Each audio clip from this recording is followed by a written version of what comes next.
Well, they spread the magic of black cats and foster a community that loves and protects them. We're talking about Binks's Home for Black Cats in Asheville. We've got Hannah and Star here along with their cats. Welcome. Please introduce us to who you've brought. So this is Scorpio, our little flower, and this is Virgo, our little bat. Okay, so as Scorpio and Virgo are playing, these are little playful kittens. They're a little easier to manage than the shop cat. Yeah, for sure. Yeah, love that. And they're tolerant of their costumes, which is real sweet. Yeah. A lot of the cats are pretty okay with them as long as it fits like a harness. That's right. They're used to having something around there anyway. Talk to us a little bit about your mission at Binks's and the challenges you're facing right now. Yeah. So pretty much. The biggest thing with Binks's is black cats are the #1 most euthanized animal in the United States. So we work to increase adoptions and to lower those euthanasia numbers because black cats deserve good homes too. Yeah. And then also with what we've been dealing with as far as like the hurricane, it's been a little bit of a challenge. Definitely 0 out of 10 would not recommend. It kind of sucks. Yeah, we were talking off camera. I said, I'd understand if you just want to make it a Zoom, but you said, no, I want to come to Greenville. We want to eat at a restaurant. We want to wash our hands.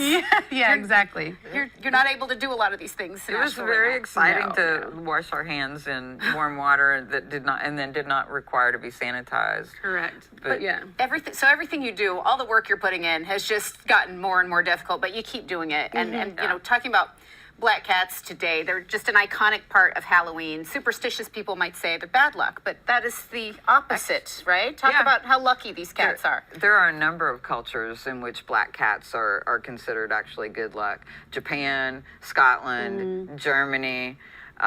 So all of that, we try to highlight and emphasize that. And I would wager to say that, we always say black cats are good luck, and especially with, the hurricane, like we're complaining about little things really, but, at the end we were very lucky. Very lucky.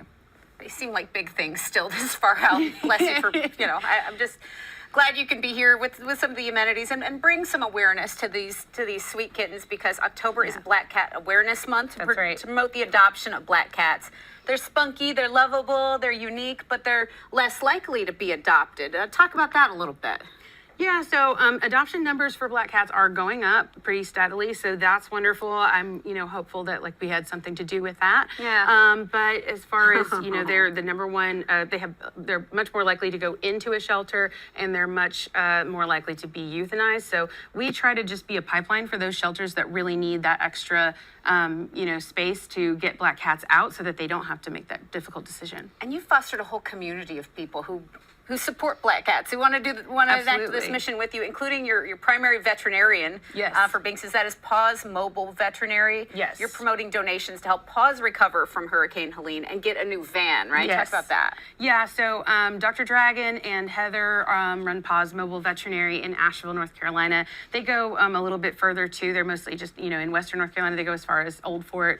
But they lost their van during the flooding. The whole thing is not usable, and they're not able to continue doing the work that they need to. And especially right now with the hurricane victims and everything, people are stuck in their houses. They need a mobile vet to be able to come and see their animals. So we are trying to, raise funds for them so that they can get a new vet.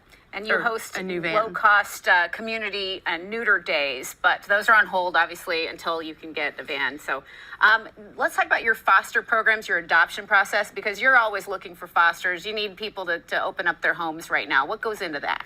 Yeah, so fostering is a lot of fun. One of the biggest things is, so cats show, 80% of the time they show fear to kennels and things. So our rescue is foster based. We don't like to do kenneling. We really only do it for quarantining sick cats.